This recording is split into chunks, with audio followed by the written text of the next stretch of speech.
The wind howled like a banshee, tearing at the edges of the shimmering veil that separated the mortal realm from the ethereal planes. Above, the sky was a canvas of bruised purple and angry crimson, mirroring the storm brewing within the god. He, the architect of the cosmos, the weaver of fate, the source of all creation, was furious. His creation, humanity, had strayed.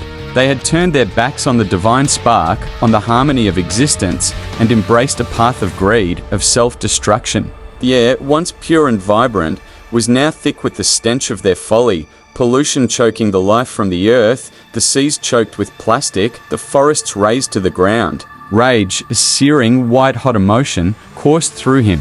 It was an unfamiliar sensation, a discordant note in the symphony of creation.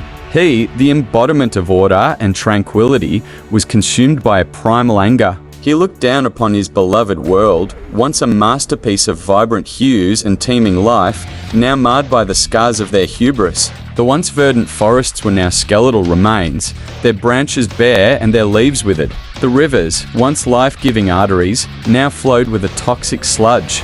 The air, once a breath of life, was now a suffocating blanket of smog. And humanity, blind to the consequences of their actions, continued their relentless march towards self-destruction. They clung to their illusions, their fleeting pleasures, their insatiable greed, oblivious to the impending doom. A wave of despair washed over him. Had he made a mistake? Was his creation, this fragile, flawed species, doomed to self-destruct? But despair, like all emotions, was a fleeting guest in his divine consciousness. It was replaced by a cold, calculating resolve. He would not allow his masterpiece to crumble. He would intervene. He would guide them, or if necessary, force them onto the path of redemption. The storm raged on, a physical manifestation of his inner turmoil. Lightning, bolts of raw divine energy, split the sky, illuminating the ravaged landscape below. The wind howled, carrying his message of warning of impending change. He reached out with his divine power, a gentle touch that soothed the wounded earth. He coaxed the rivers to cleanse themselves, to purge the toxins that had seeped into their veins. He breathed life back into the withered trees, their leaves sprouting anew, a vibrant green against the bruised sky. But these were merely temporary measures. A deeper intervention was needed, a way to awaken humanity to the precipice they stood upon. And so he began to weave a new narrative, a subtle shift in the fabric of reality. The whispers of the wind carried his message, a message of hope, a message of renewal. The first signs appeared subtly. Animals, once driven to the brink of extinction, began to recover. The rivers, once choked with pollution, began to run clear. The air, once thick with smog, began to clear, revealing a sky of breathtaking beauty. But humanity, in their arrogance, dismissed these signs as mere coincidence. They continued their destructive path, oblivious to the divine hand guiding their destiny. Then, the signs became more pronounced. Earthquakes shook the ground, volcanoes erupted, and the seas rose, reclaiming the land. Humanity, finally shaken from their complacency, began to question their actions. Fear, a primal instinct, began to stir within them.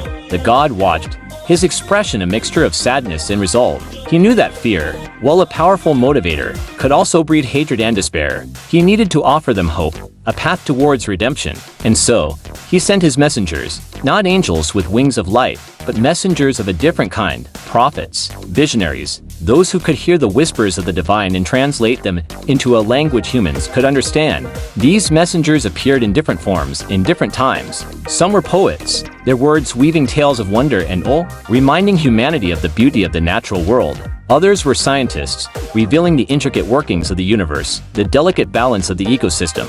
Still others were philosophers, challenging humanity to question their assumptions, to seek truth and meaning beyond the material world.